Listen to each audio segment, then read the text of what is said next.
Breathing as a bridge. The gate of breath.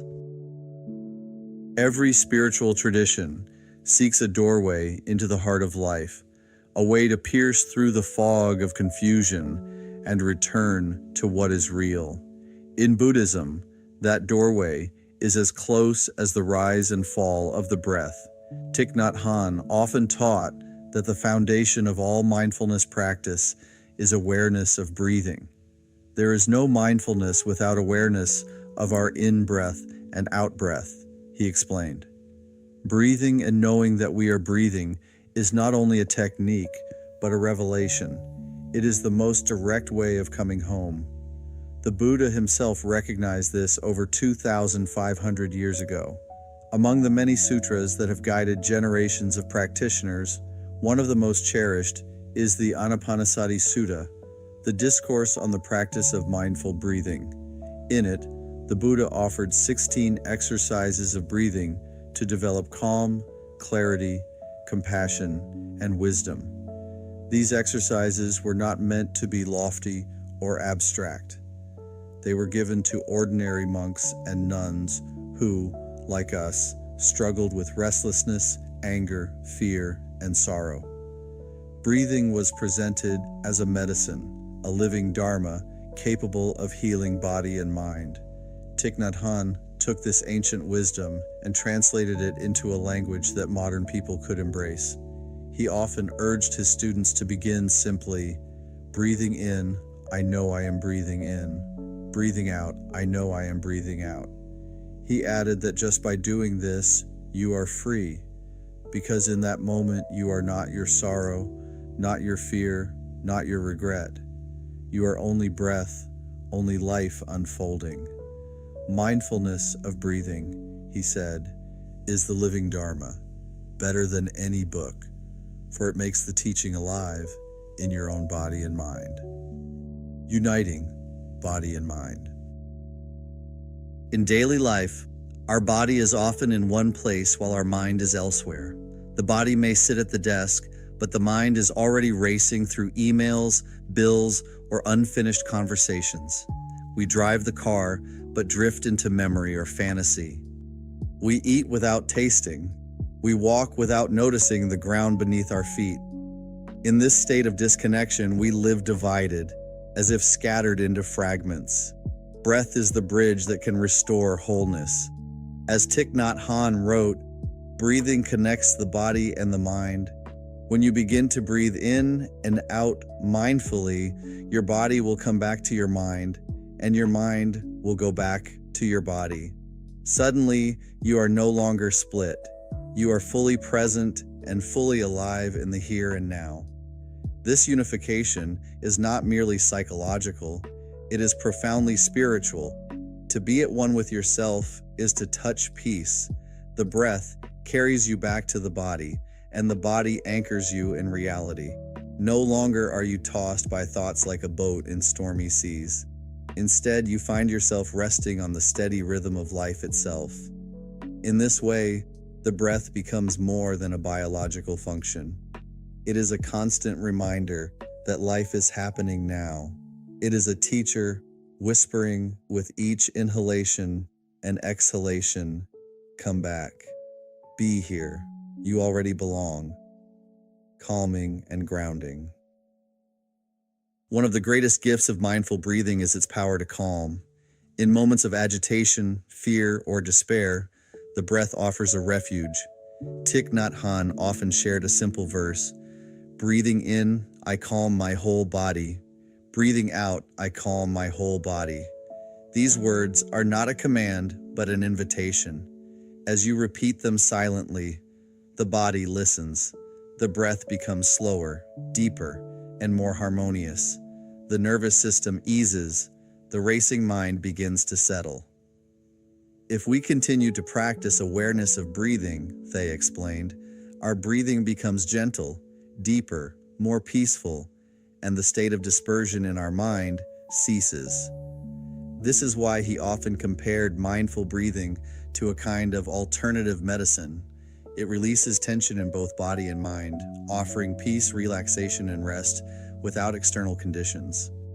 A beloved gatha, or practice verse, condenses this teaching into a rhythm that many of his students carry in their daily life. In, out, deep, slow, calm, ease, smile, release, present moment, wonderful moment.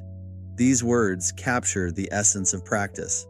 Each pair aligns with the natural rhythm of breathing, guiding the practitioner gently back to presence. They remind us that breathing is not only about oxygen, but about cultivating joy, ease, and release. Breath as refuge. To live in a turbulent world is to be constantly shaken by storms of fear, anxiety, and uncertainty. Where can one stand when everything seems unstable? For Thích Nhất Hạnh, the answer was simple: stand on the breath. Breathing is a stable, solid ground where you can take refuge, he taught. When you are agitated, just follow your breathing. The breath will not abandon you. He often reminded his students that the Buddha instructed them to take refuge in the island of mindfulness within themselves. External conditions may change, governments may rise and fall, relationships may blossom and dissolve, health may come and go, but the breath is always there. It is the island of stability we can return to again and again. By dwelling with the breath, we create a space of relaxation, concentration, and insight. In that space, fear loses its grip, despair loosens. We realize that we are safe, not because the world outside has become perfect, but because within us there is a sanctuary that no one can take away, the vehicle of concentration and insight. Breath is not only a calming refuge, it is also the vehicle that carries us deeper into meditation. Mindful breathing gathers the scattered mind and stops dispersion. This stopping, known in Buddhist practice as samatha, is the first step of meditation. Once the mind has stopped running in 10 directions, concentration grows. From concentration, insight is born. They often emphasized that this path is not mystical, but natural. Concentration is simply the fruit of returning again and again to the breath. Each time we notice our mind wandering and gently guide it back, we strengthen the muscle of awareness. Over time, this repeated return builds stability.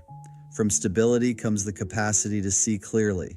Insight reveals truths about impermanence, interbeing, and compassion. We see that our suffering is not permanent, that it arises and passes like clouds in the sky. We see that we are not separate selves, but deeply connected to all beings. We see that anger and craving are not masters, but passing energies. All of this begins with one simple practice: breathing in and breathing out.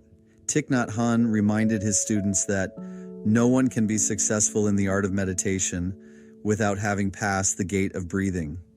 This is why mindful breathing is not optional or secondary. It is the foundation. Without it, meditation is built on sand. With it, the practice rests on rock. Peace in every breath. At the heart of this teaching lies a radical affirmation. Peace is not a faraway dream, nor a political ideal, nor a reward after years of effort. Peace is available now, in this very breath. You can touch peace just by breathing in or making a step, Thay affirmed. Peace is your every breath. This teaching cuts against the grain of modern culture, which tells us that peace comes only when certain conditions are met. When the bills are paid, when the conflict is resolved, when the body is healthy, when the world is stable. But Thích Nhất Hạnh insisted that waiting for peace in the future is to miss peace in the present. By anchoring ourselves in mindful breathing, we realize that the conditions for peace are already here. The practice of breathing is therefore not just a method for personal calm. It is a revolutionary act. To breathe mindfully in a culture of distraction is to resist forgetfulness. To breathe peacefully in a world of violence is to embody nonviolence. To breathe deeply in a society of rushing is to reclaim time. Each breath becomes a seed of the future we long for, planted now in the soil of the present. The Living Bridge. The title of this chapter, Breathing as a Bridge, captures the essence of what Thich Nhat Hanh offered. Breath bridges body and mind. It bridges past, present, and future. It bridges the ordinary and the sacred. It bridges suffering and healing. And ultimately, it bridges us with peace itself. This is why he described mindfulness of breathing as the living Dharma. Books can guide, teachers can inspire, but the breath is always here, always available, always whispering its invitation. With each inhalation and exhalation, we are given another chance to return. To practice mindful breathing is to realize that we are not exiled from peace. We are already home. We need not run after freedom, because freedom is already breathing us. We need not seek love outside ourselves, because love is already present in the gentle act of awareness. As they once wrote, just by breathing in, you are free, because in that moment, you are not your sorrow, your fear, or your regret. This is the miracle that transforms life, the recognition that with one conscious breath, we can step out of bondage and into liberation. A simple, boundless path. Breathing is so ordinary that we take it for granted, yet it holds within it the key to awakening. It requires no special equipment, no rare conditions, no advanced philosophy. It requires only willingness to be here. Thich Nhat Hanh's teaching of breathing as a bridge is therefore both profoundly simple and endlessly deep. It begins with noticing the inhalation and exhalation. It grows into calming the body and mind. It matures into concentration and insight, and it blossoms into peace, compassion, and freedom. The call of this chapter is to take one breath now with awareness. In that moment, you step onto the bridge. You cross from distraction to presence, from fear to calm, from fragmentation to wholeness. And as you breathe, you discover that the bridge does not lead elsewhere. It leads you home, here, now, into the heart of life itself.